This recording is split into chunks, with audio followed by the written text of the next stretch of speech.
Hello, hello, hello, fight fans, everybody tuning in.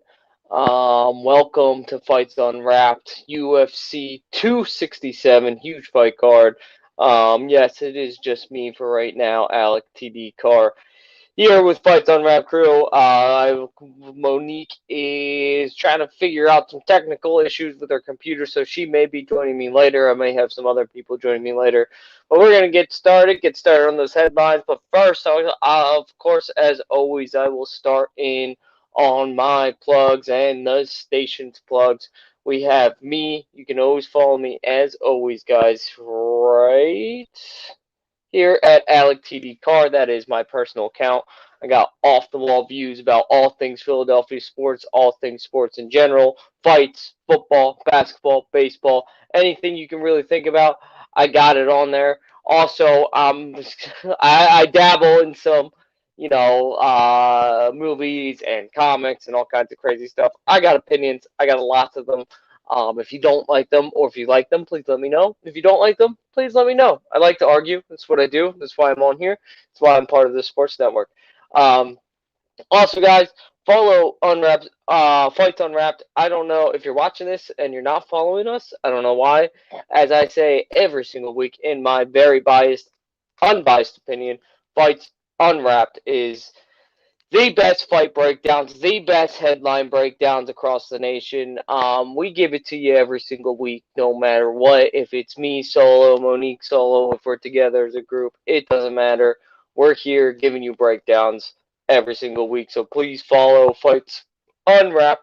Also, guys, follow Unwrapped Sports Network on Twitter. Subscribe and like their YouTube channel, our YouTube channel. If you're watching on YouTube, go ahead and hit that little subscribe button, that little thumbs up, and hit the bell for notifications, please, so that you can see all of our stuff.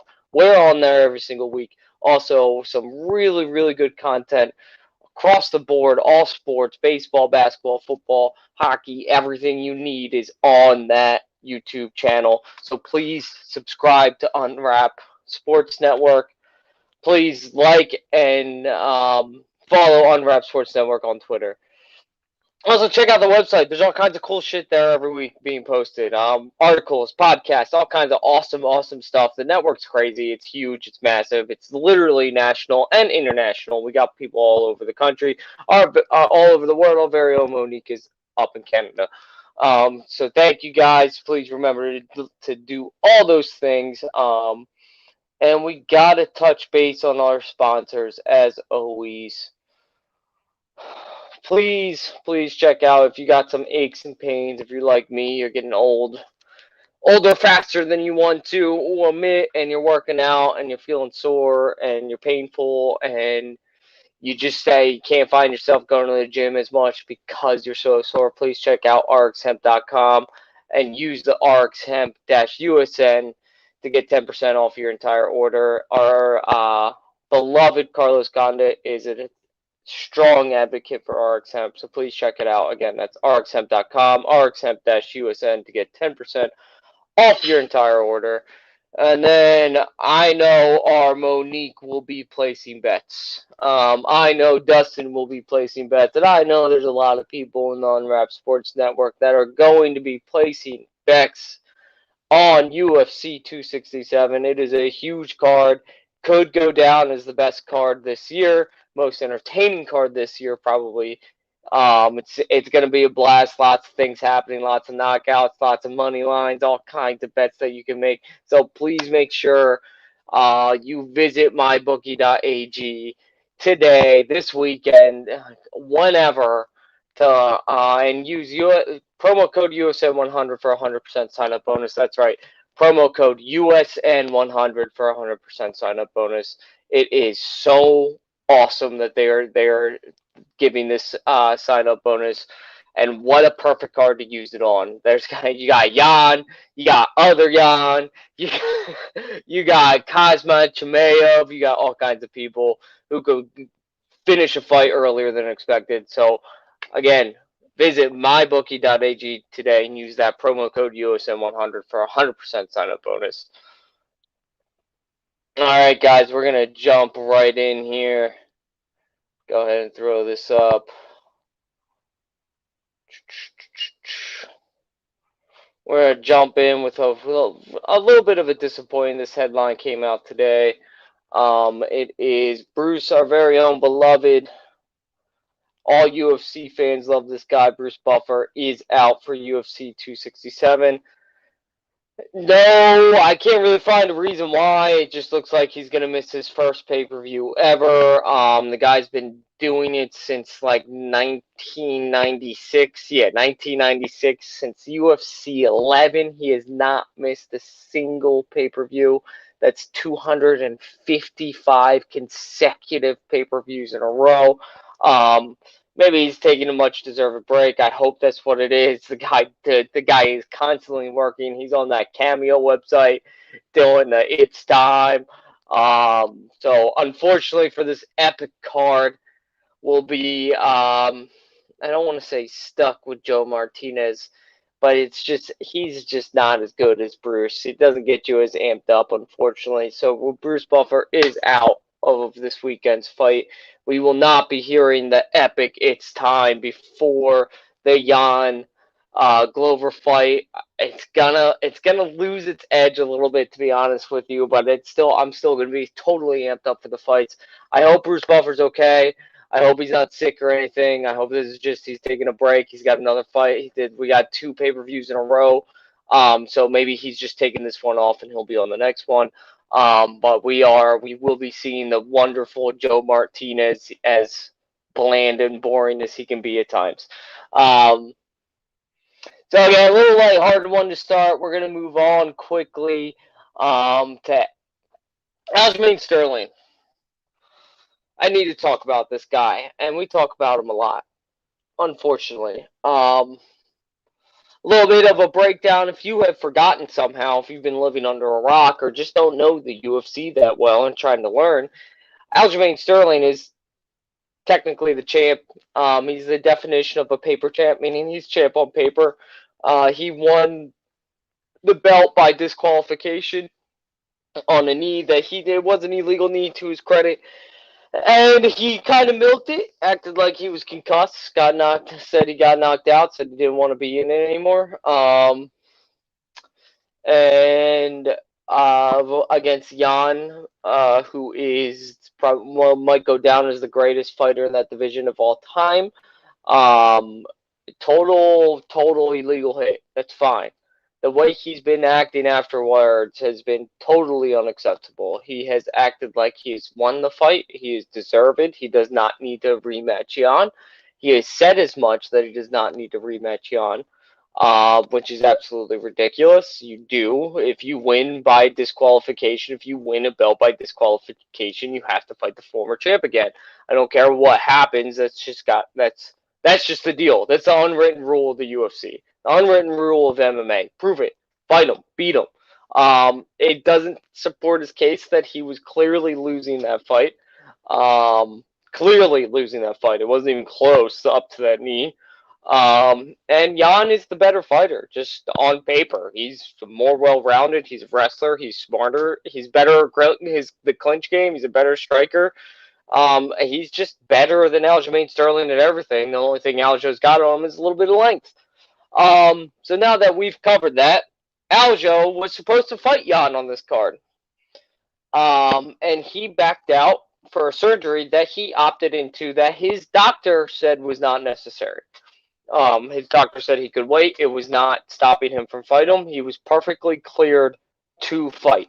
I want to make that certain to everybody. If he wasn't clear, this would be a different conversation. He was cleared to fight and then opted in for a surgery and is now skipping a title fight, and that's why we got the interim fight versus Jan and Sandhagen, which is going to be better than Jan and Aljo anyway, so I'm totally on board with that. But this is disgraceful. I think this is disgusting. This is clearly him dodging Jan. He does not want to fight the dude. He talks all this shit and then doesn't want to fight him. It's a bit annoying. He's saying his neck is better than ever. He feels like he's a different fighter. He's an absolute monster now. But he still doesn't need to fight Jan to prove his point. I'm just sick of the guy's voice. He should have been stripped of the title. Fuck this interim bullshit. This is the real championship fight. In my opinion, it should have happened anyway. Aljo is a disgrace to the UFC and to MMA, acting like somebody. He's taking the old basketball term. He's taking his ball and going home. That's what he's doing. He doesn't want to fight the tougher guy, the guy that's clearly better than him. He doesn't want to prove that he's the real champ. And if he doesn't want to prove that, retire, get rid of the belt. You'll technically go down as a UFC champion. So just get out. I'm done with you. You're a disgrace. You don't deserve it. There are much better fighters than you in that division. I don't want to hear this guy's name anymore, to be quite frank. All right, we are moving right along. Oh, wait.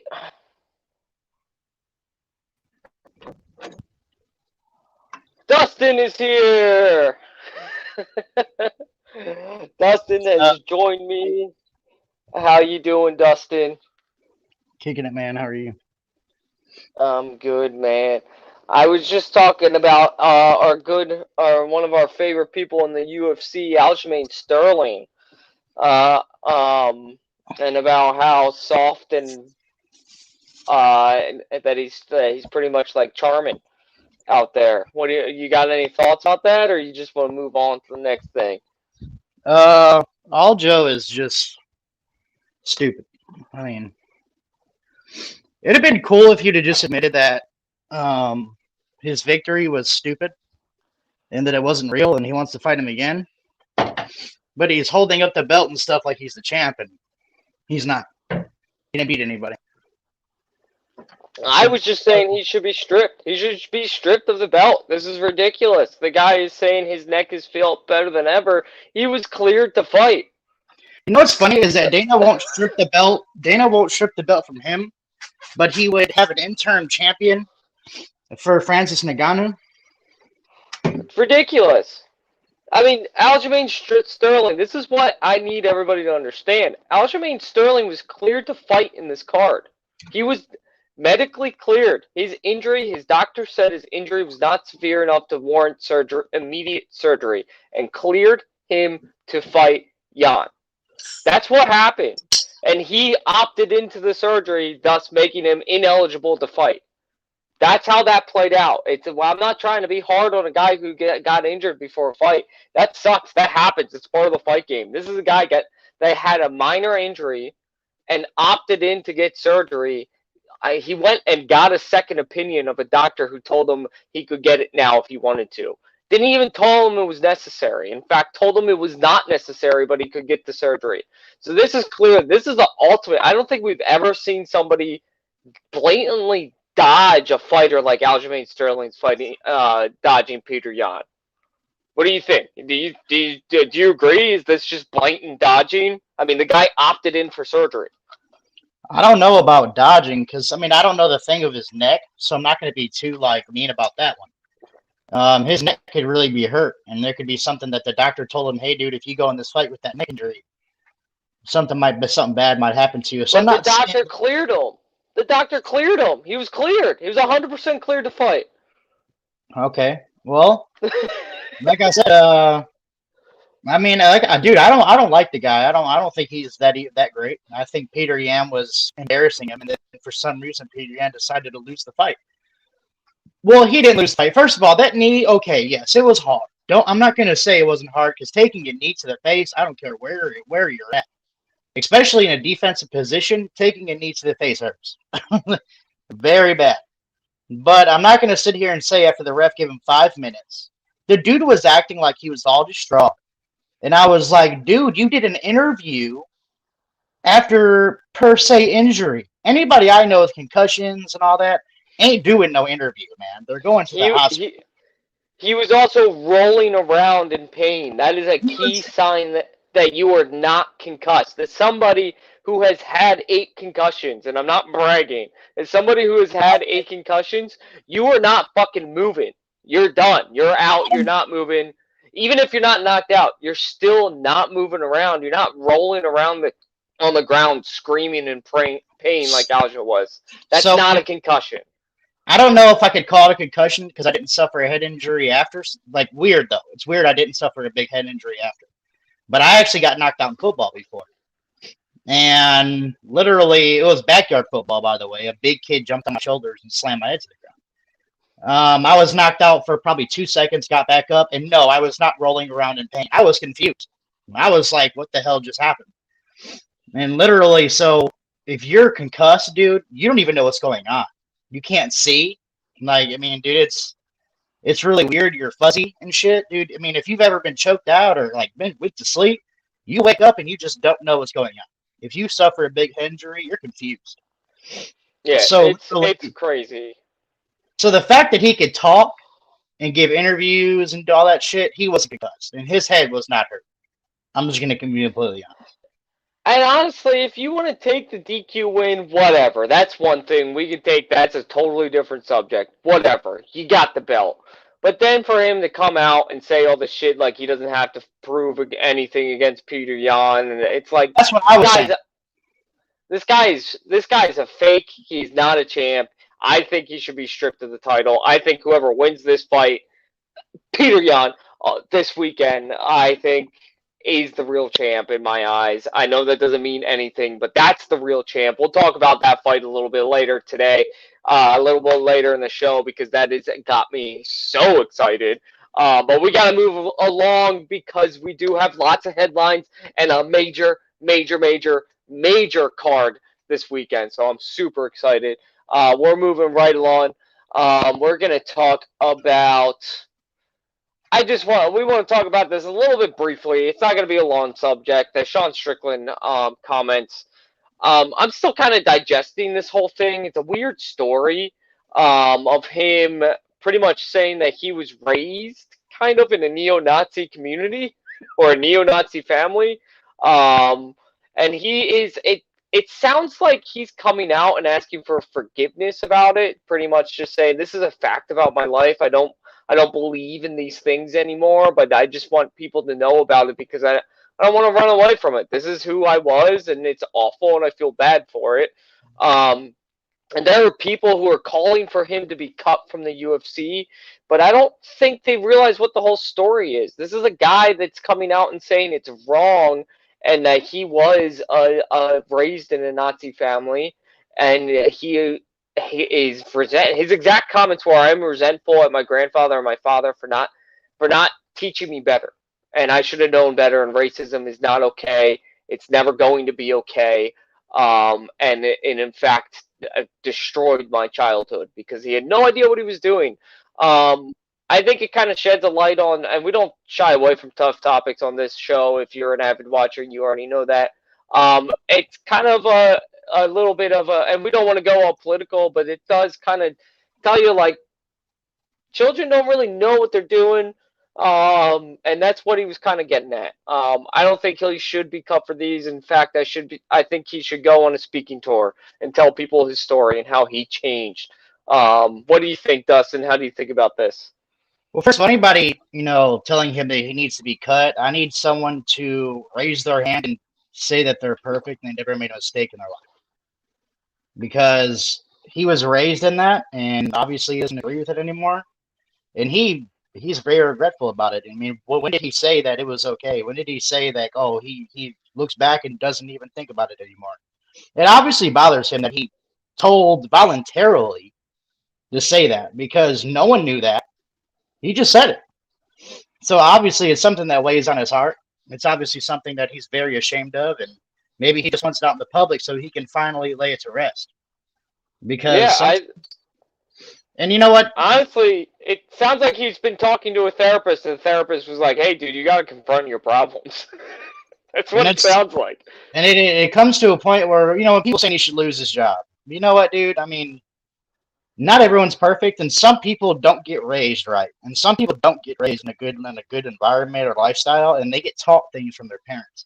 And unfortunately, that leads to bad people, them becoming bad members of society sometimes because of what they grew up in, what they're raised in. And that's not just neo-Nazis. That's everywhere. That's whatever neighborhood you would walk into. Every neighborhood. Yeah, and we're not saying that he should be applauded for changing his mindset. It's just that, I'm more of like it takes a lot of willpower and a lot of strength to change that mindset when it's so ingrained in your society. I'm not saying let's applaud on Strickland for being a former neo-Nazi. I would never ever say that, but that took a lot of hard work for him to change. I mean, he went against his family. I'm sure his family doesn't talk to him. I'm sure there's all kinds of issues there. Um, but yeah, he shouldn't be cut. He's one of the best fighters on in the division. He's a guy that we could see fight for a title in the next couple of years here. Um, I, this is anyone who says he should be cut doesn't know the story. Is what I'm getting at. All right, we're gonna move along to a more fun topic than this. And then we're gonna go to a deep topic that Dustin and I will probably yell at each other. But first, we're gonna talk on one that we definitely agree on, and that is DC Daniel Cormier. His comments about Fyodor Emelianenko, the last emperor. Some think is the greatest heavyweight of all time. Monique is here joining us at the perfect time. We are just starting to talk about DC against his comments on Fyodor. I was just saying that Fyodor Emelianenko, the last emperor, some think is the greatest heavyweight of all time. Some think he's the greatest fighter of all time. I don't agree with that. I don't agree with either of those last two comments, but he is definitely in the conversation of greatest heavyweights of all time. This guy is an absolute monster. He went on a win streak that lasted 9 years. He didn't lose a fight for 9 years in pride. Pride.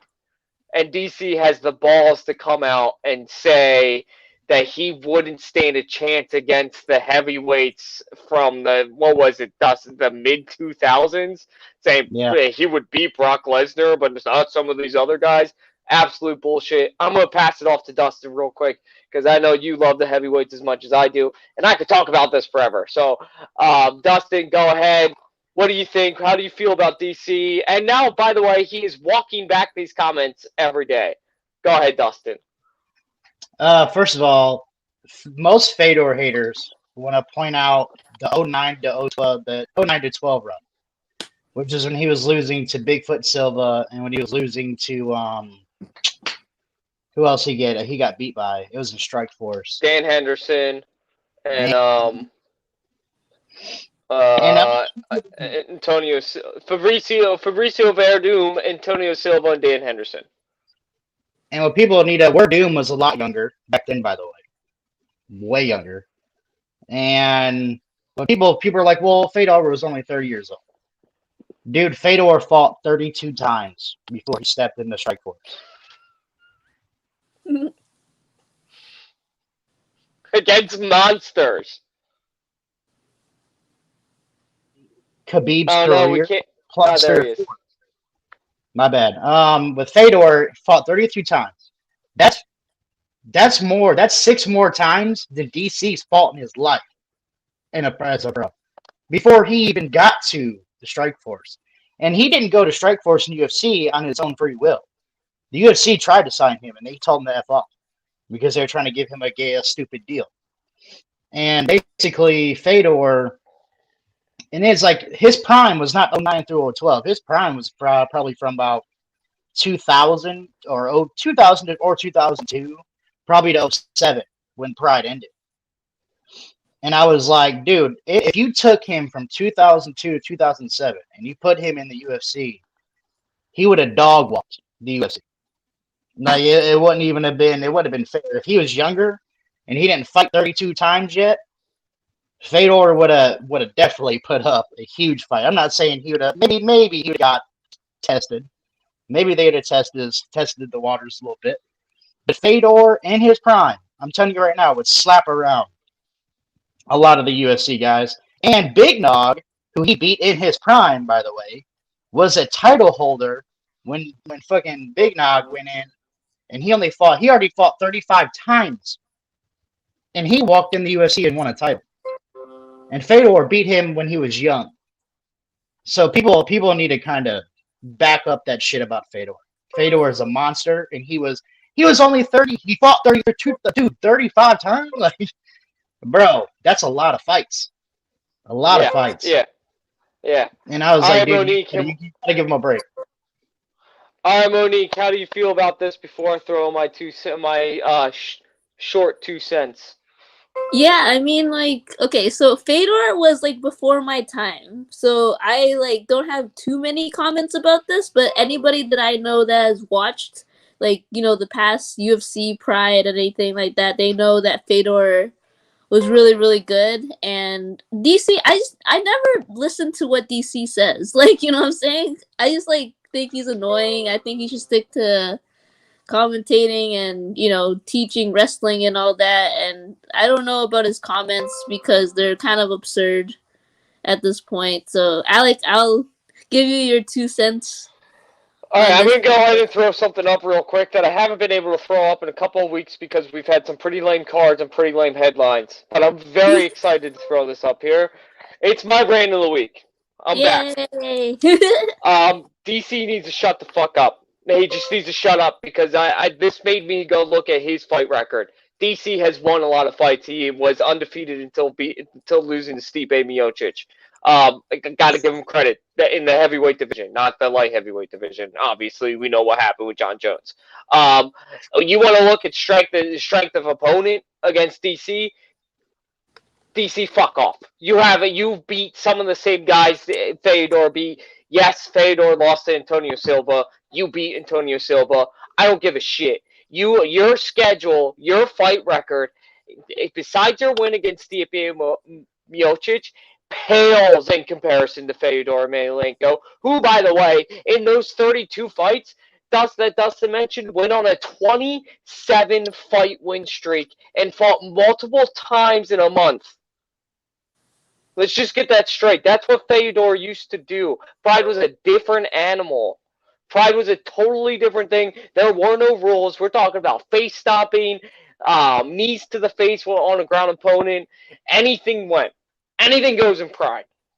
And this guy won 27 fights in a row in a heavyweight division in Pride. That is it's unheard of these days. Top It is unheard of in Pride. It doesn't happen. The only other guy who's even close is Dan Henderson. And by the way, when he fought Dan Henderson, it was not as a heavyweight, it was as a light heavyweight.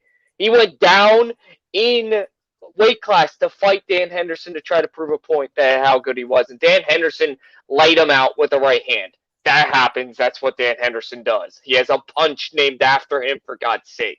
So, DC, shut up. Stop talking. You look like an idiot right now because now you're trying to walk it back because you said something stupid again. I am so sick and tired of him as a commentator. He has the worst podcast out there. I'm sorry, and this might come back. Maybe when we're going to make it big, that this comes back and bites us in the ass, guys. But I'm going out there and saying, DC, your fight podcast is the worst fight podcast out there. Your opinions, your commentary are fucking stupid, and they need to stop. Because you're clearly one of those great fighters, great fighters. And then this happens. Look at Jalen Rose in NBA commentary. Perfect comparison. Really good basketball player, terrible commentator. It happens all the time.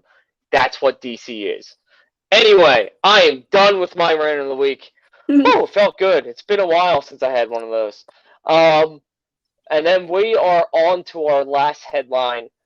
I'm going to let Monique take over for this one, just because she might have to play a little bit of a moderator on this one between me and Dustin, and she's definitely going to have to tell us to shut up eventually so we can talk about our card. So Monique, you take over. You go. It's yours. The mic is yours. Okay, we saved the best headline for last. So basically what happened was during the Contender Series, during the weigh-ins, there was a controversy that happened with two of the fighters. Basically, one of them told the other one, I believe is Orion told Basharat that he was a terrorist. I don't know if I'm saying those names right, but hopefully I am. And that really obviously stuck towards everybody. And basically, Dana kind of excuse that, like, you know, like he does for all these racist comments. But it turns out that Bashir had actually, you know, submitted Orion during the Contender Series. So the only thing that Dana ever said was that justice was served to the person that was called a terrorist. That's the only thing that he said. He didn't really address anything. He, you know, like, I guess for me, I'll start I guess saying that, you know, even like for people like Kobe Covington, he hasn't really done much to like talk about racism in the UFC or anything like that. He hasn't done anything to address that. And we had a heated discussion in the fights comment section or chat section. That's why I'm playing moderator today for these two gentlemen, you know, standing before me. So, okay, who wants to go first and talk about this Dana White Contender Series drama? Alec or Dustin? Let's see. I'll let Alec go first, because honestly, I don't think we disagree about the principle. I think we disagree about, the effect and what should have been done. I think we disagree agreed. about that. Agreed. All right, I can go first. I can go first. I'll go. So my issue, I have lots of issues with this. My issue is my always constant issue with Dana White is the way that he just kind of writes this off as trash talk. It's just trash talk. That's all it is. We're the one place you could go to not be politically correct these days. I'm tired of hearing that bullshit because it's just that's not what it is. It's got nothing to do with not being politically correct. It's got what to do with what's being right. And I'm not asking Dana White to solve the problems in the Middle East, because the big part of this issue is it was an Israeli fighter calling an Afghani fighter a terrorist. It was an Israeli fighter calling a Muslim fighter a terrorist. That's what happened. That's what we're talking about here. We don't need to talk about the names. We don't need to talk about what happened beforehand. We don't need to talk about what happened in the fight, because it doesn't matter. It is not okay, and it is never okay for somebody to come out and call somebody a terrorist or something based off of their race, religion, skin color, where they're from, what location of the world they're from. You can't do that. It's not political. It's got nothing to do with politically correct. It's got to do with what's being right and what's wrong. And this was wrong. And the way it happened was absolutely disgusting. The way he just casually said it, like he was trying to get a rise out of the fighter. The way that he just okayed it, like it was no big deal, that nothing happened, and that Dana White said justice was served. Fuck that. I'm so sick of hearing that from him. He said it. He did the same. Bringing up Colby Covington was a perfect example. He said the same things after the Usman fight. I'm sick and tired of people getting away with this, because fuck fighters, fuck athletes. It's got nothing to do with that. This is people. This is people doing wrong things to other people. And I'm not asking Dana White to come out and say he punished the Israeli fighter. I can't pronounce his name. I'm sorry. I'm not even going to try. But I'm not asking him to publicly punish the man. I'm not asking him. He's a contender. He's a contender to be in the UFC. He's not even in the UFC yet. He's hardly on the payroll. So I'm not asking him to come out and punish him financially. I'm not asking him to permanently kick him out. I'm asking him to do something, though. I'm asking him to at least say, hey, guys, I know the situation. Thanks for asking me that question. I talked to both fighters. We're considering this situation resolved. We are moving on as a promotion. That's it. That's all you got to say. Great. You guys dealt with it. I just need to know that you dealt with it. If you go on and say, the Deshaun Jackson with the Philadelphia Eagles, when he came out in support of a Farrakhan quote, basically saying all Jewish people are bad. This is kind of like the Eagles came out right away. The NFL came out right away and said, we're going to provide them with extra education. We're going to do this. We're going to provide him with every opportunity so he can learn why what he said was wrong. If Dana had said things like that, that would have been fine. It's not what I was looking for. But he needed to come out and say something, because this is going to continue to happen. This is an international sport, and don't get it twisted. There are a lot of people, a lot of Muslims, and a lot of people who are really, really fucking pissed at Dana right now because he said justice was served. Now it was. The guy choked him out easily. He was clearly the better fighter. But I'm getting sick of it. This is another thing to add to Dana's pile of things that he's been handling wrong.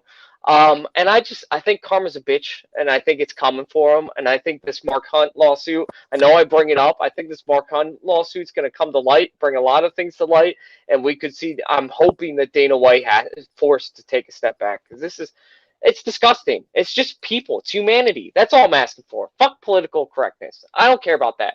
This is just pure humanity, people being good to one another, and he missed the buck. All right, Dustin, let's hear what you have to say. Okay, so I agree that he should not let shit like that go. I don't think he should be like.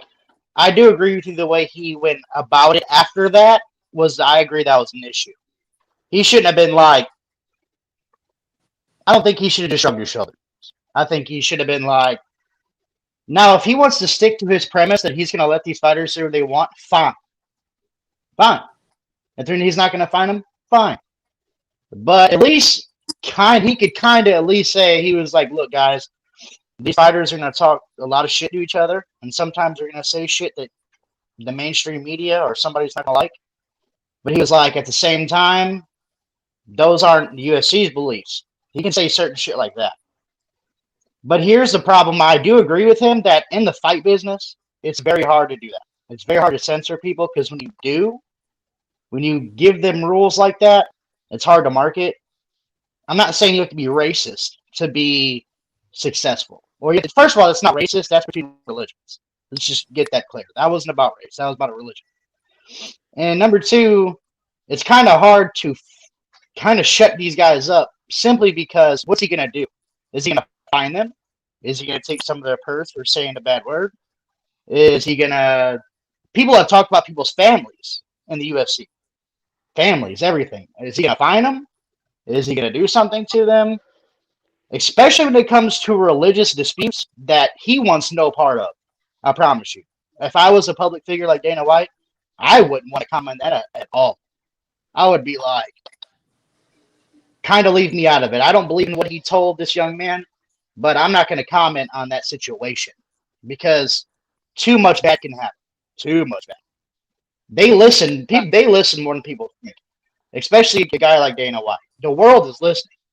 And if he says the wrong thing, good luck, bro. Good luck, because you're about to be in the most shitty PR position you've ever had. But I agree with that he shouldn't just let it go. He should at least say something for the UFC. Like, hey, dude, we don't believe in that. We don't believe in them, these guys talking like that. I don't like that he said that to him. I'm not going to fine him, but I do believe he should publicly say something. Like, hey, dude, I just don't believe in what he said. I'm not going to fine him. I'm not going to punish him. But UFC, that's not our standard. That's not our moral. That's not what we believe in. But again, it's kind of hard for him, a guy like him, a promoter, to shut a guy up. Especially because they can say whatever they want. There's nothing in their contract that tells them that they have to behave. Nothing. You can get a boxing license. You can get an athletic license and you be a felon. So there's nothing he can really do. If they're a good fighter, they're a good fighter. Now, this guy is, again, not even an employee of the UFC. So, again, there's nothing he can do. Nothing. He can't tear up a contract. He is on the payroll. He's on the payroll. He's on the active roster. He's at the bottom of the active roster, but he's on the active roster. Though, there's not. That's what I'm saying, though. He could barely do anything. What's he going to do?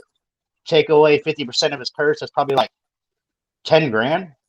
I mean, UFC is probably going to laugh at that shit. Now, if Americans say this, it's even Americans in Western civilization, they have their own opinions. But the Eastern side, the Eastern Bloc, they have a lot more deeper history. And this guy from Israeli, and you said he said it like it was nothing. You know why? Because he meant it. He meant it. That's my issue with it. That's my issue with it. Is that again, I have an issue with it also. I have an issue with it all, but I understand. I know you do. I know you have an issue with it. But what I'm saying is there's a difference between God honest trash talk, guys like Chael Sonnen who do talk shit based off of. And I listen when Chael Sonnen was saying that shit with Anderson Silva about Brazilians, I didn't like it either. I did not, but that's a persona. That is different. That is something that is hard. It's part of the game. I don't starting Anderson Silva was knew about it, or they talked about it afterwards, and Chael was like, "Listen, dude, I'm not serious about any of this shit I say." That stuff happens all the time. And Muhammad Ali, dating back to Muhammad Ali used to call fighters, boxers, and opponents beforehand and let them know exactly what he was going to say leading up into the fight, and just tell them, "Hey, man, none of it's personal. I'm just making sure we make a shit ton of money." Like that is an actual thing that happens. There are rumors that Conor McGregor has done it. Conor McGregor and Floyd Mayweather took the same flight to the fight. They knew exactly what they were doing. It was all bullshit. It wasn't real. It was made up drama. That's my point. This is not that. This was a very serious statement made, and the UFC needs to start taking this seriously, because if they don't, they will not be able to grow and be the dominant promotion, the only promotion in MMA. If they don't nip shit like this in the butt from now on, it's going to hurt them in the long run, because, like you said, the public media might not like it, and they don't. And Dana might be okay with that, but I don't want to hear him come out the next day and talk about how the mainstream media hates on the UFC. Well, you're not doing anything to help them. You're not telling these fighters who are saying blatantly racist things or blatantly wrong things about other fighters, about other people. You're not coming out in support. You're not coming out saying you don't disagree with it. You're just going, meh. Literally, what he did when he was asked the question was, "What do you want me to do?" Well, you're the head of the UFC. You need to do something. That's my only point. Even if it's just a comment we discussed, talked to both fighters, he understands what he said was wrong. Maybe even make the guy, you don't have to fine him. Make him to come out with a public statement of apology. Just type something up on Twitter saying, "I apologize for my actions and what I said."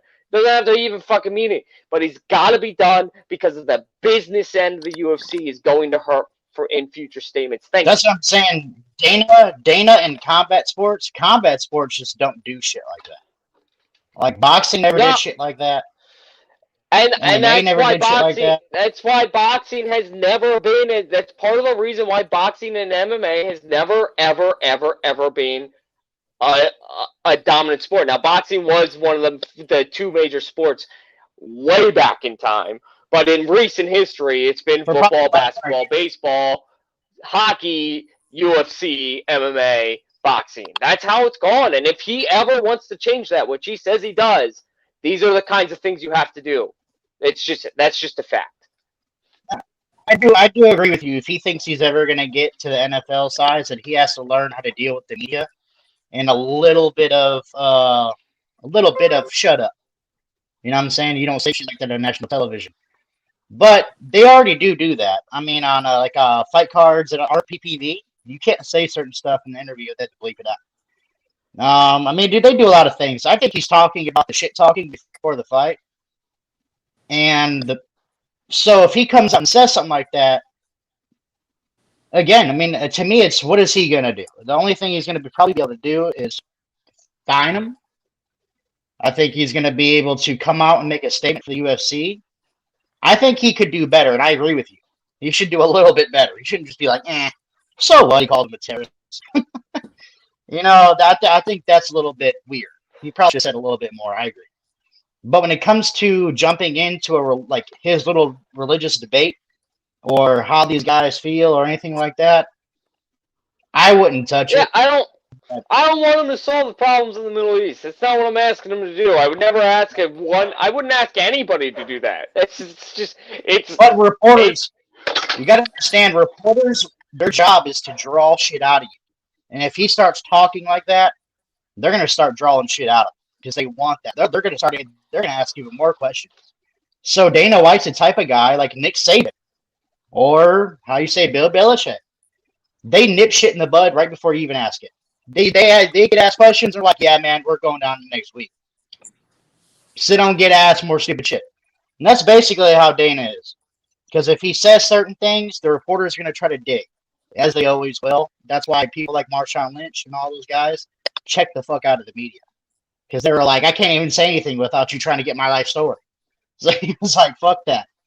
But again, Dana is very, very deflective to media, and I think it's on purpose because he doesn't want to deal with shit like that. But eventually, like I do agree, if he wants to get that big, he's gonna deal with shit, especially from the media and reporters, because more ESPN guys are gonna start. They're gonna start covering the sport. More guys from Fox are gonna start covering the sport, and it's gonna get bigger. And the UFC is not gonna be so private anymore. So therefore, I do agree with that.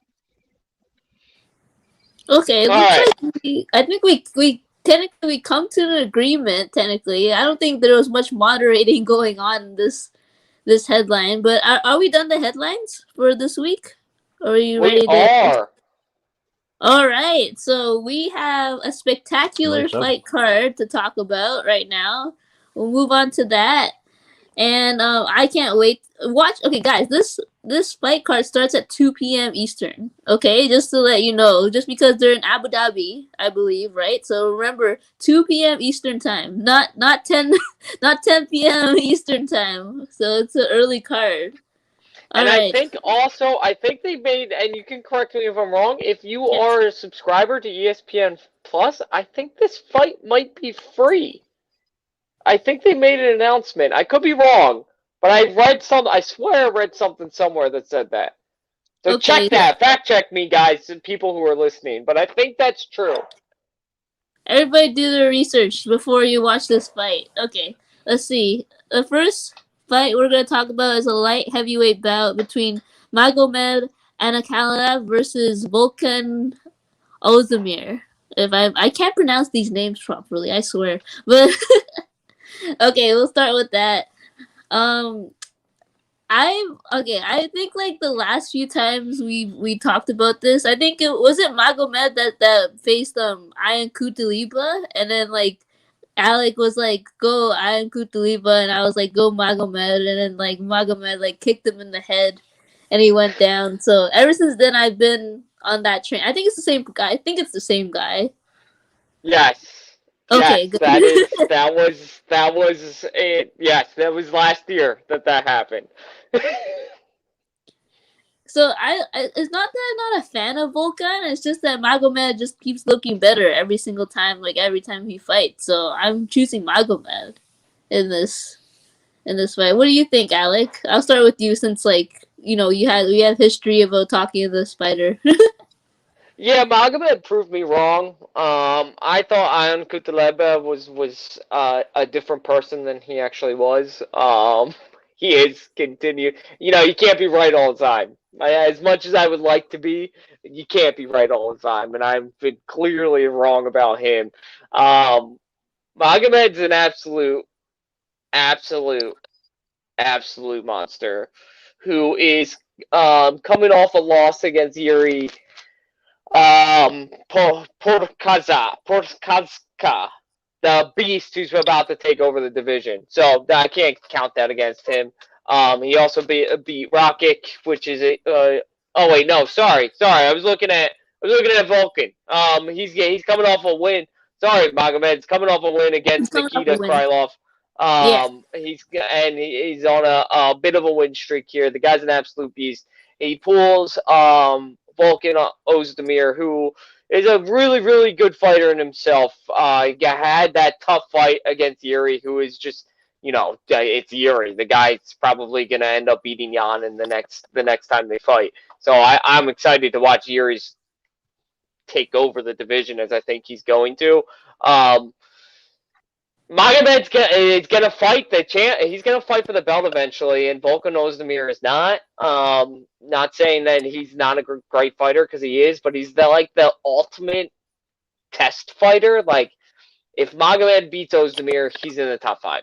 There's just no question, and that's what Yeah. Ozdemir's kind of. And he's proven people wrong. He does it all the time. He will go into the octagon and beat a guy he has no business beating. That's why he's the 8th ranked fighter in the light heavyweight division. But he's not going to be. Magomed's just an absolute beast. His leg kicks are absolutely disgustingly powerful. The guy knows how to wrestle. He's another one of those, I don't want to say Khabib style, but that Dagestani style fighter. The guy's a monster. He's an absolute monster. So I think this fight, I, Ozdemir is a beast. So I don't know if he wins by knockout, but if this fight goes to the ground, look for some vicious ground and pound from Magomed to end this fight early. Okay, Dustin, do you have any thoughts on this fight? Not too many. I don't have a really big dog, but I do agree. I'm gonna go ahead and pick the Russian. Yeah. Right now. I don't know what it is. I don't know what it is about guys whose last name end with Medov. Yeah. Sometimes it just seems freaky. I'm not stupid to him. I know who he is, but I definitely think he's gonna win this fight.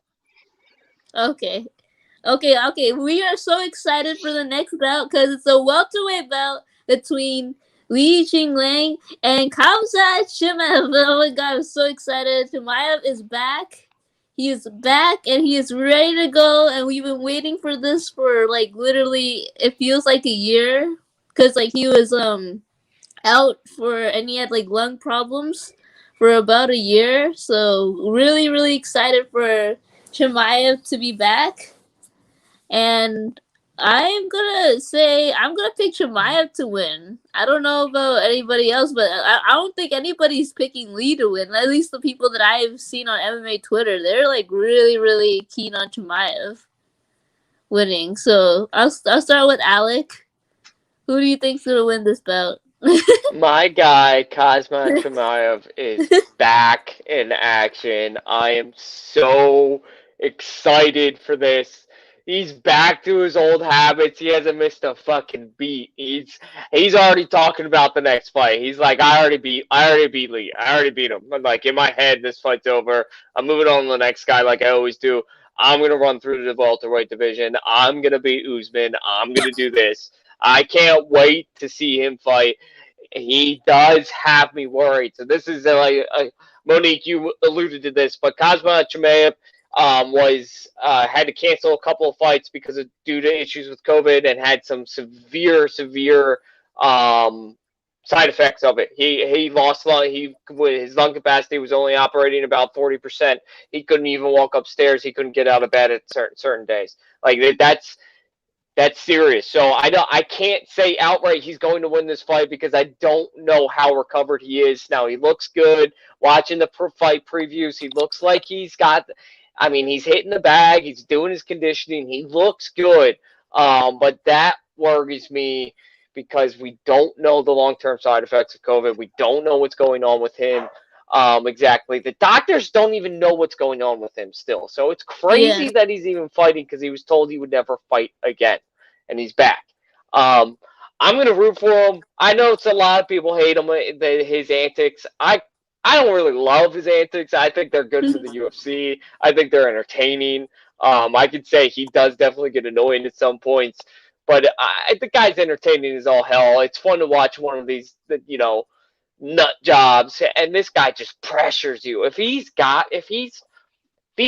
90 or 80% of the fighter he was before this, he wins this fight because the way he pressures guys, it's insane. And Lee doesn't really he's never seen pressure like that before in his entire career. I like Lee. He's a really good fighter. He really is, but Khamzat's special. If he's healthy, he's special. So I'm going Khamzat, but I'm going to reserve. If he wins, he probably wins in the first or second round. I'm going to reserve.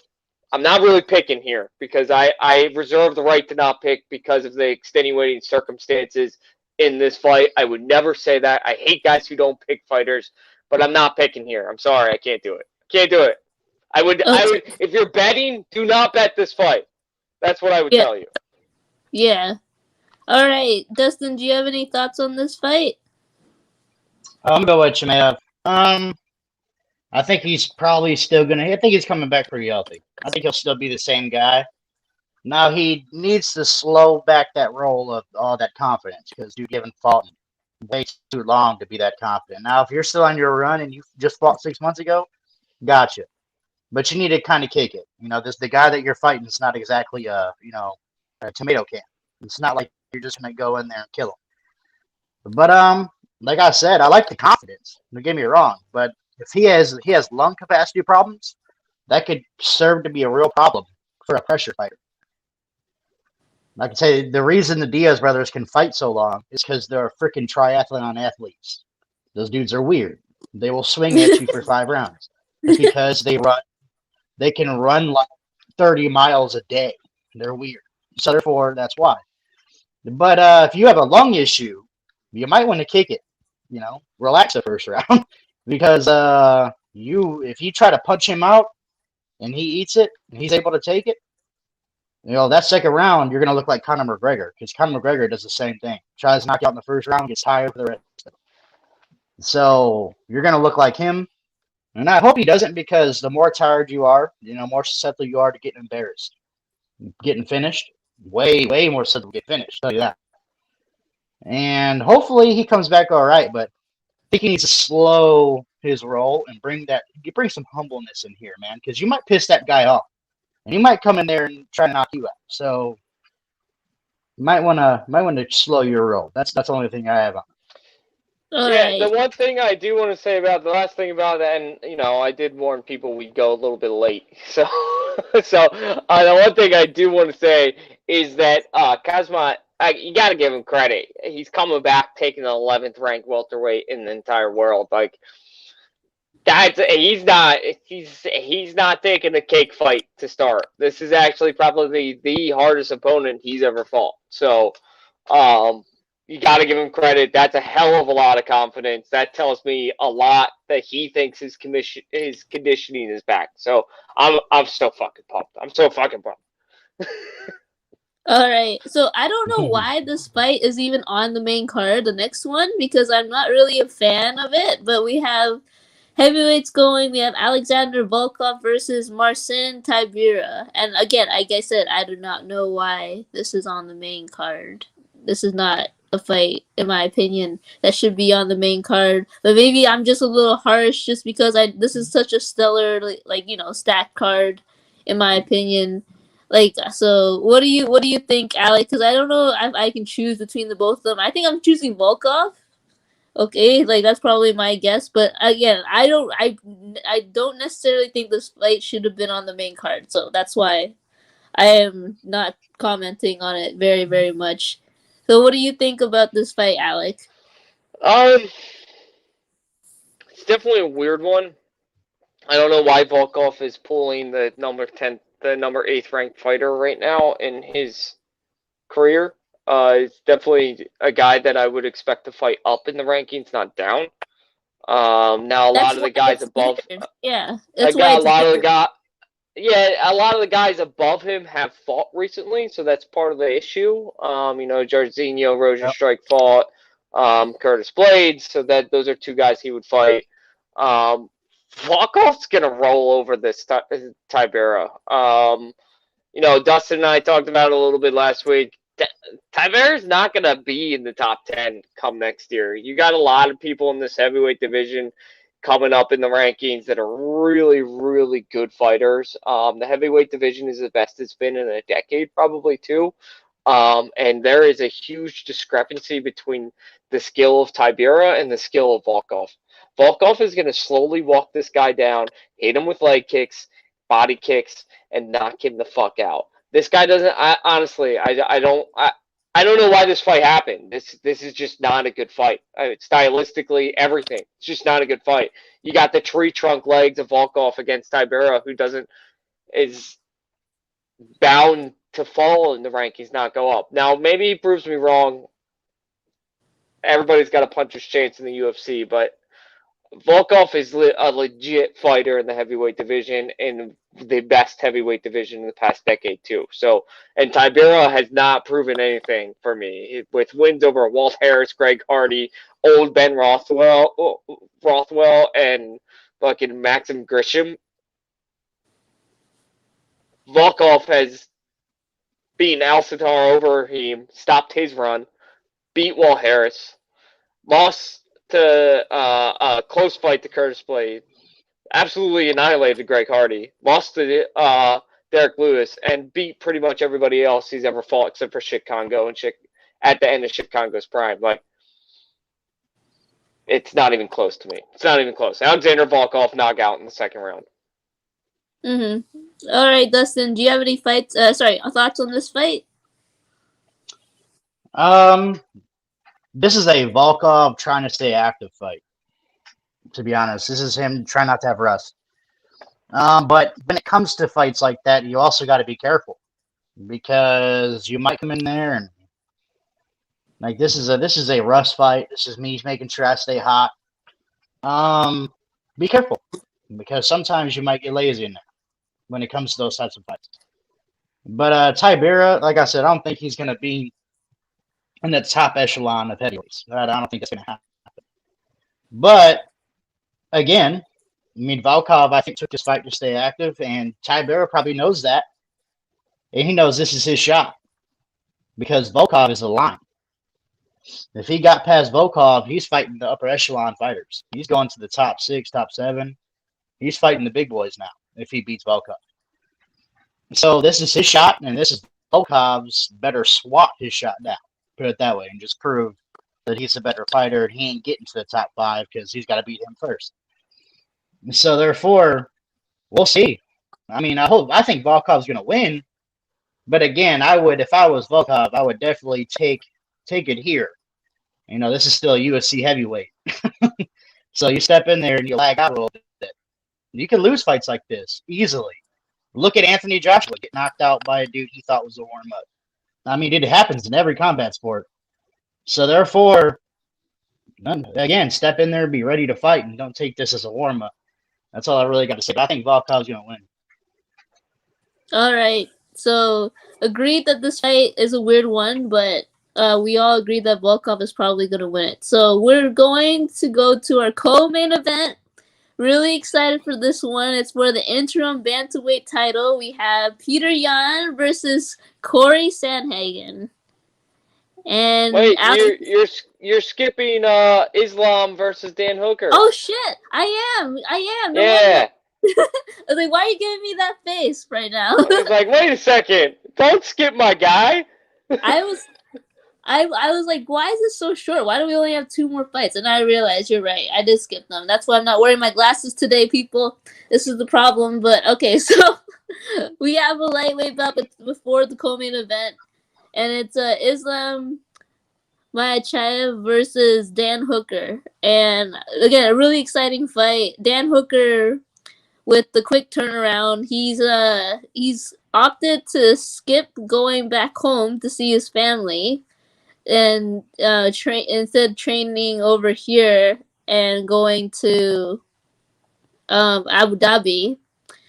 And so that was a really like brave thing on his part because like, you know, he can't see his family, and then he gets the quick turnaround to face Islam, who I believe was supposed to fight. Was it RDA that he was supposed to fight? Unfortunately, that fight fell off, and then Dan Hooker stepped in to save the day. So, who do I think is gonna win? I mean, Islam is a beast. We all know that. Dan Hooker has more experience than Islam, in my opinion. Like, you know, obviously fighting, but I can't see. I don't know if I can pick this one because I can't see. Dan Hooker has really good defense as well, like takedown defense, and like obviously Islam is just gonna try to wrestle you. That's his game plan. It's always been his game plan because he's backed up by Khabib.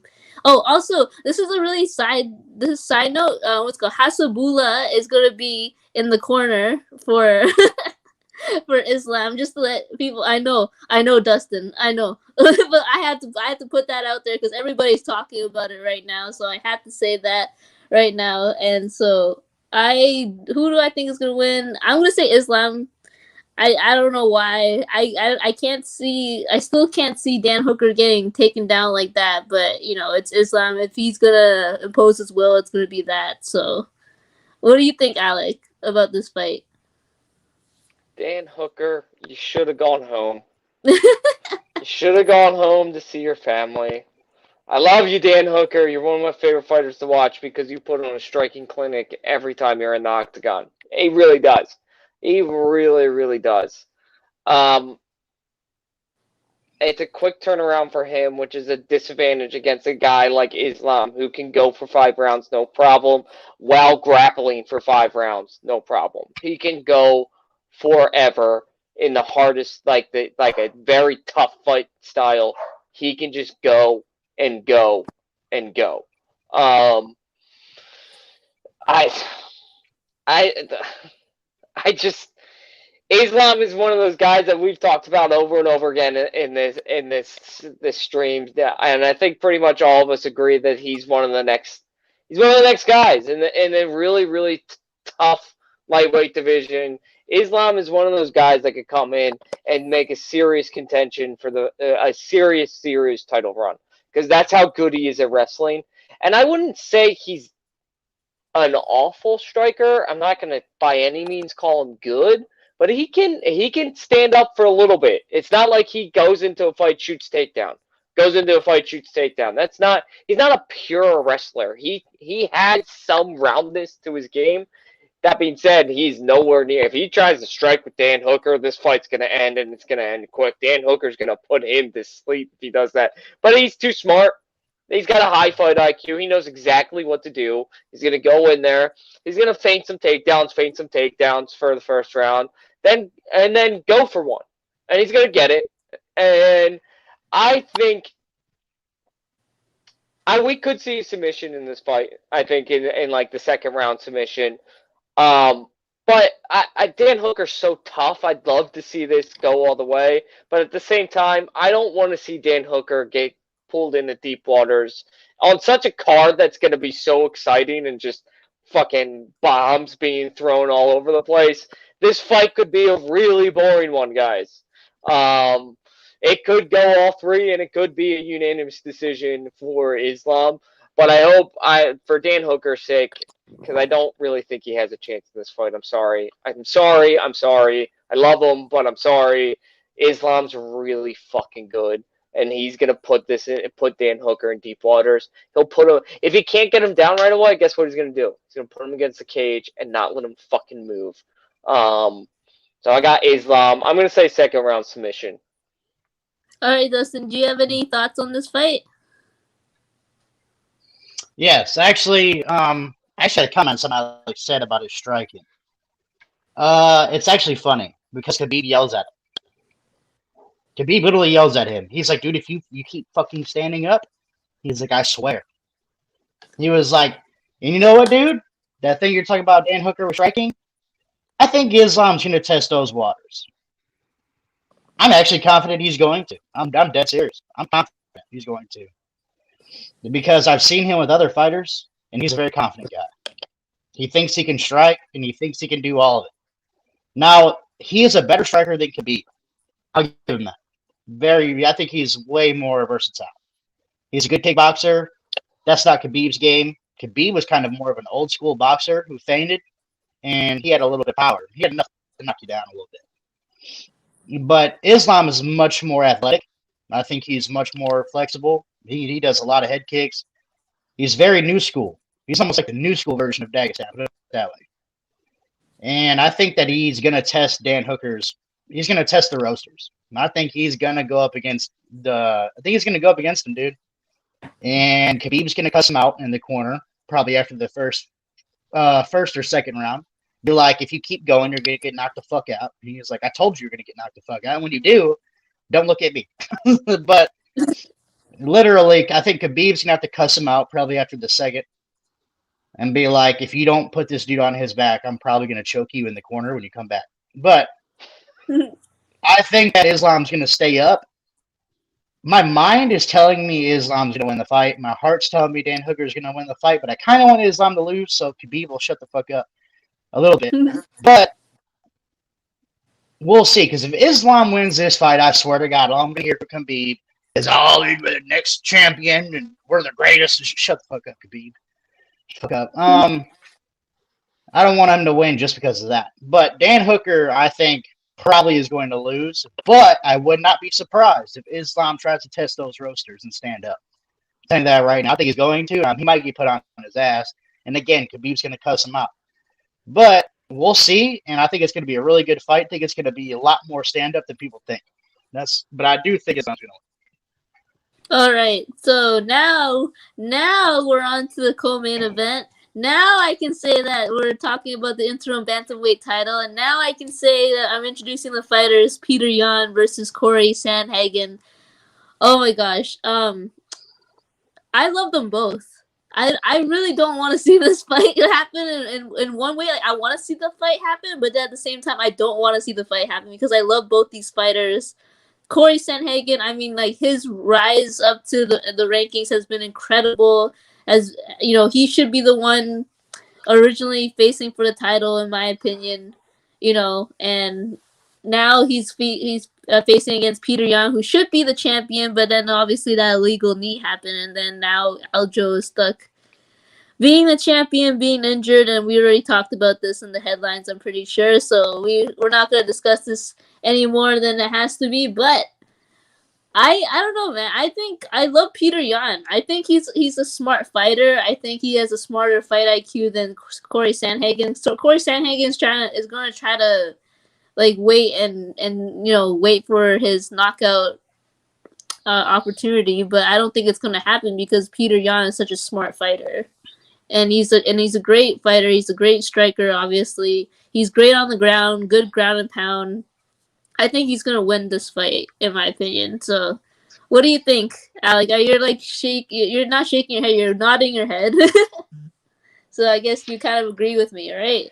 Yeah, I love Corey San Hagen too, and everybody knows who's seen this show, and everybody on the show knows that Corey San Hagen to me beat TJ Dillashaw. TJ Dillashaw, the reason was not offered this fight is because he's still on medical suspension from the fight with Corey San Hagen. That's how badly he got beat up.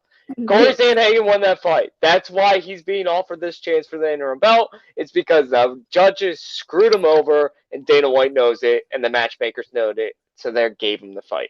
That being said, I love Corey San Hagen. He is one of the most entertaining guys to watch. He could say the things that he throws to poor Frankie Edgar. We could cry about that one all day. Poor Frankie Edgar got hit with a freaking craziest knee that came out of nowhere. And that was just insane that when you rewatch the fight, you realize Corey San Hagen was setting up the whole damn time. The guy is a striker. He will kickbox with the best of them. He knows how to keep you away, but he has never faced the likes of Peter Yan. Peter Yan is probably one of the, I'm going to throw this out there, and I might get trashed for this, so please comment, please at me, please whatever. Peter Yan might go down as one of the smartest fighters we've ever seen in UFC history. This guy is a genius in the octagon. He literally, in the Jose Aldo fight, he literally waited 3 rounds to see Jose Aldo's game plan, to break it down, and once he did, there was no turn back. He won that fight. He knew exactly what to do after that 3rd round. Now, that being said, he can't do that with a guy like San Hagen. He can't wait 3 rounds because he'll get knocked the fuck out. It's not going to work. That's the one thing I like that you brought up, his wrestling and his ground game. That's the one thing people forget about Peter Yan because we haven't seen it from him recently. This guy's elite in every aspect of the fight game. He can do it all. I honestly believe he's going to be one of the greatest of all time. He's going to win this fight. I think it's going to be a unanimous decision. I don't think we see a knockout here, but it's going to be fun. It's going to be crazy. This fight is you're right, this should have been the championship fight before. It's unfortunate that Aljo is Aljo and a douchebag, but that doesn't matter because we got the fight we wanted anyway. I don't care about interim belt. Winner of this fight's my champ. That's all I care about. That's all I'm saying. But I got Yan in a unanimous decision. All right, Dustin, who do you got in this fight? Peter Yan. I don't know what it is about Sandhagen, bro. He just leaves a bad taste in my mouth. Like, I like the way he fights, but for some reason, I feel like there's a version of Sandhagen that I haven't saw. Because when I watched him fight TJ, did he land some good shots? Sure. But in my opinion, that fight could have went either way. And I think TJ did give him a lot of trouble. A lot. And that's off of like a 2-year, 3-year layoff of TJ. That's his first fight in years. I think TJ gave him some issues. Now, did Sandhagen do some damage? Absolutely. That first punch, I think it was a knee actually, literally split his eye open. Like his eyebrow was completely open. It was pretty bad. He landed a pretty good shot. But a lot of people need to, especially in the fight world, I've been watching fight for a long time. Damage doesn't always mean you won. Some guy could look bruised and battered, and he could still win the fight. Some people just have sensitive skin. Like the Diaz brothers, they get busted open real easily. Not Nate. Nate has a lot of scar tissue. You can punch him like 3 times, he's got a cut under his eye. That's just how it is. TJ might have one of those baby faces that you can just cut open, kind of beat up. But at the same time, I think he gave Sandhagen enough. It was tough. Sandhagen to just walk out of that fight like it was nothing. There's a reason the judge gave it to him. Like I said, I mean, it was either way. I love the fight. I'll watch it again if I could. Honestly, I'd watch it all the time. It's a good fight, but there's a reason why the judges pretty much gave it to one fighter. It was close. It wasn't like Sandhagen blew him out. And I think Peter Yan's going to whoop his ass. I don't think it's going to be close. I think Peter Yan's going to give him way more issues than TJ did. I'll tell you that right now. I think he's way tougher than TJ, easily. But yeah, no. I think Corey San Hagen's going to get proved in this fight. You still got something in you that you haven't pulled out. I like your knee ever against Frankie Edgar, but let's be honest, the dude's old. I mean, you fought an old Frankie Edgar. That's why I was so pissed off that he knocked him out like that. I was salty. I was, you gonna knock out a legend like this? Yeah, I was like, that's horrible. I think there's something about him I haven't seen. I feel it. When I watch him fight, I'm like, dude, there's something about you that I don't see. Like, and I'm not saying that it's not there. I'm saying that something is better. He's a better fighter than what I've seen. I think there's a level of Sandhagen that I haven't seen. You know what it is? It's his clinch game. He doesn't use it, but he has elite. His Muay Thai clinch is terrifying, and he never uses it, and he needs to use it in this fight, or else he's not going to win. He has no chance. But that's what I'm saying. Sandhagen has to learn how to do. There's something about him. I don't know what it is, but I feel every time I watch him fight, I feel like I'm watching someone be great, but not dominant. Like, again, I understand his knockouts, but against really good fighters, he's not going to get away with that shit. He's not going to get away with, like, that Sugar Sean shit, where he sits back and hits you with this 1-2.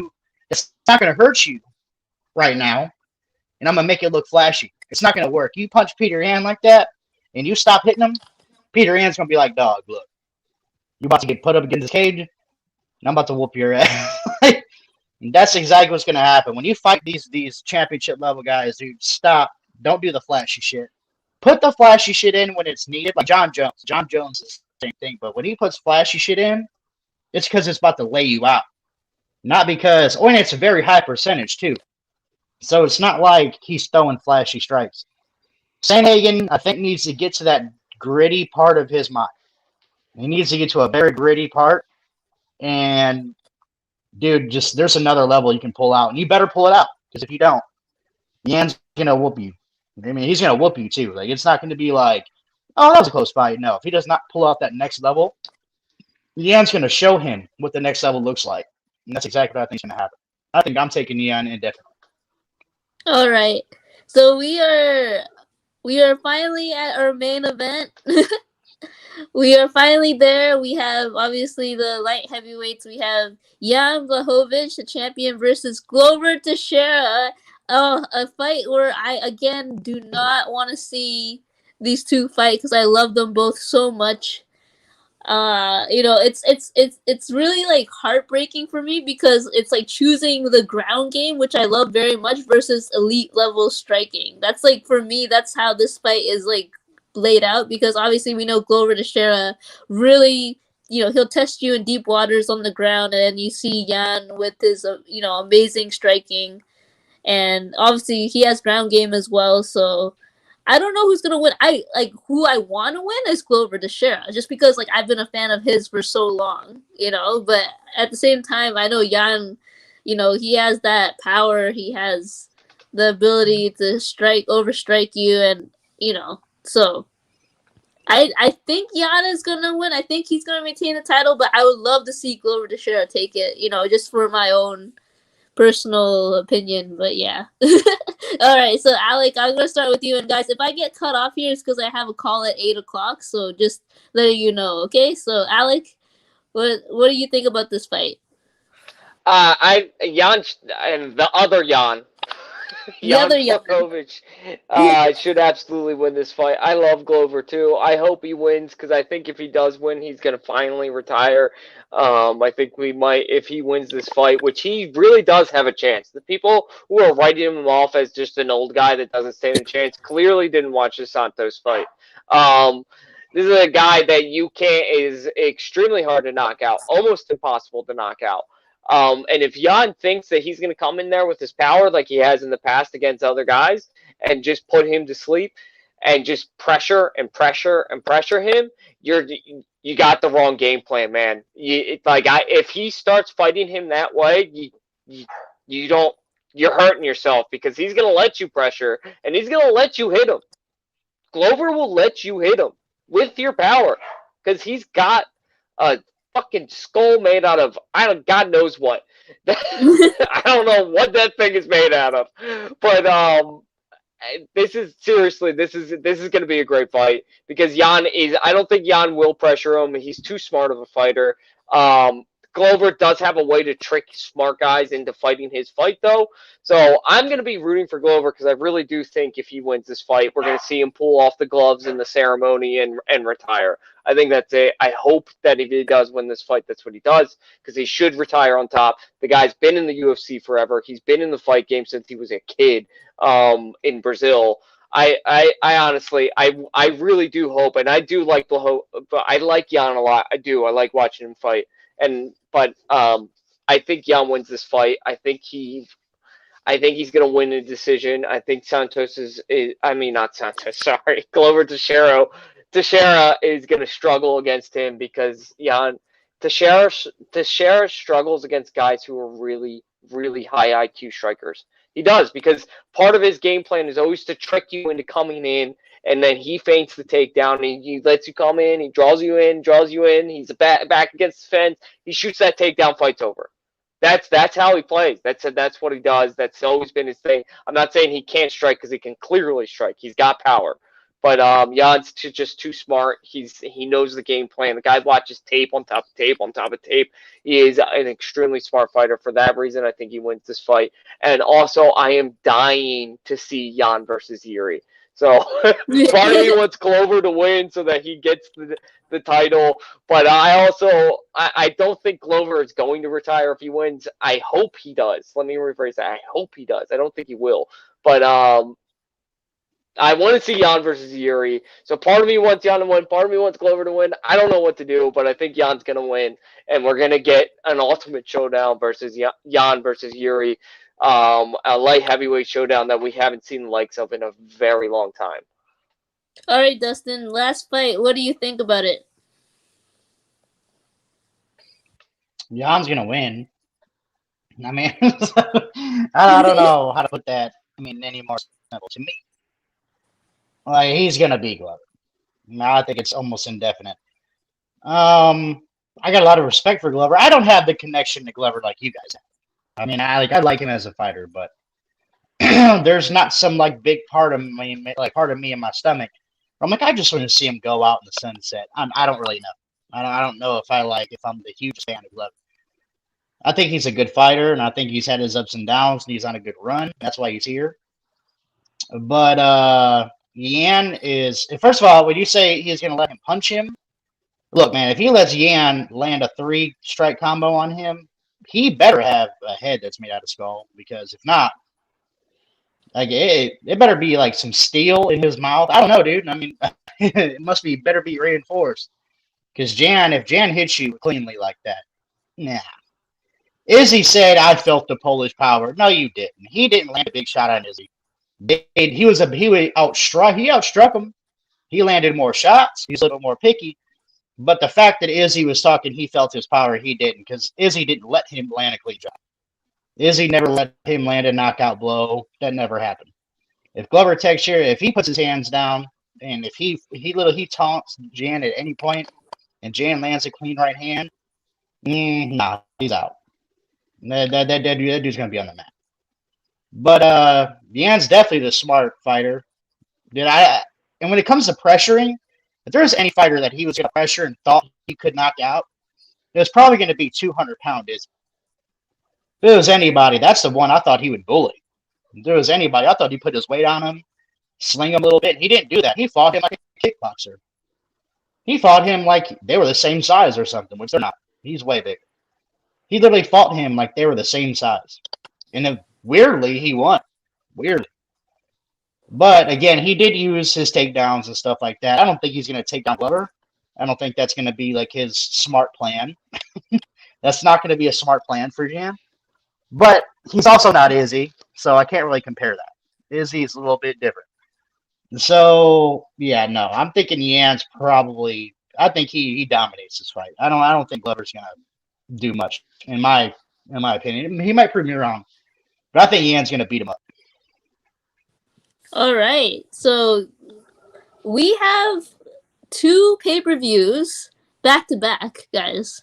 We have one UFC 267, which is on Saturday, and then we have 268, which is the next Saturday over, which is really exciting. Right before I have to go on my trip, I get to watch both of these pay-per-views. I'm so excited for them. You know, so we have next week, we have 268, which is a stacked card. We talked about it on the show, so be prepared for another great show like this, and hopefully some great headlines to accompany that. But thank you guys so much for joining. You know, thank you because I joined a little bit late, but we had some really great headlines. But we will see you guys all next week for UFC 268 fight preview. And yeah, happy fight week, everybody. Peace.